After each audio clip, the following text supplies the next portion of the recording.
VK news, राष्ट्र के नाम। अध्यक्ष महोदय जी, जो हमारे माननीय सदस्यगण ने इस बिल का इंट्रोडक्शन को अपोज करने का जो तर्क दिया है वो बिल्कुल निराधार है और उसमें जो सुप्रीम कोर्ट का जजमेंट का हवाला दिया वो भी बिल्कुल मिस इंटरप्रेट किया गया है। उन्होंने ना ही इस बिल का ऑब्जेक्टिव को सही तरीके से समझा है, ना इस तर्क जो दिया है वो सही है।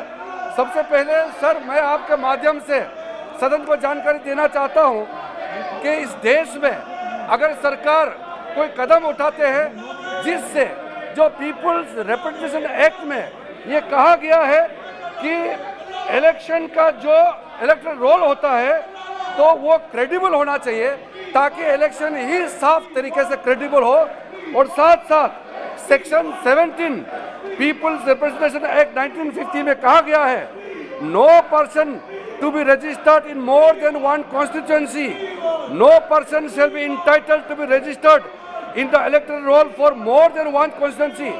तो सरकार यह कोशिश करता है कि बोगस वोटिंग रुकना चाहिए और फेक वोटिंग, नकली वोटिंग जो होता है जिसमें अगर रोकने के लिए कदम उठाया जाता है तो इसमें सदन को इसमें साथ देना चाहिए। और साथ साथ सुप्रीम कोर्ट का जजमेंट को सर मैं शॉर्ट में कहना चाहता हूं कि सुप्रीम कोर्ट का जो पुट्टुस्वामी केस में जो जजमेंट में legality of this action which articulates the existence of law, ये बिल्कुल क्वालिफाई होते हैं क्योंकि हम एक कानून बनाने जा रहे हैं और इसके तहत लोगों को एक बराबरी दरवाजा और दर्जा देने जा रहे हैं।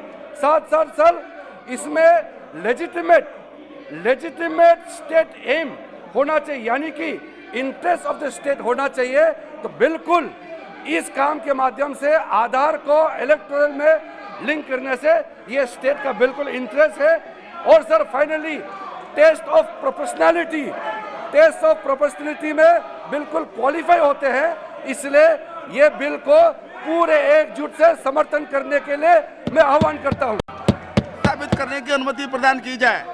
जो सदस्य के पक्ष में वो हाँ कहें, जो सदस्य के विरोध में वो ना कहें। मेरे विचार में निर्णय हाँ वालों के पक्ष में हुआ, हाँ वालों के पक्ष में हुआ। माननीय मंत्री जी विधेयक को प्रस्तावित करें। I introduce the bill. सभा की कार्यवाही 2 बजे तक के लिए स्थगित की जाती है।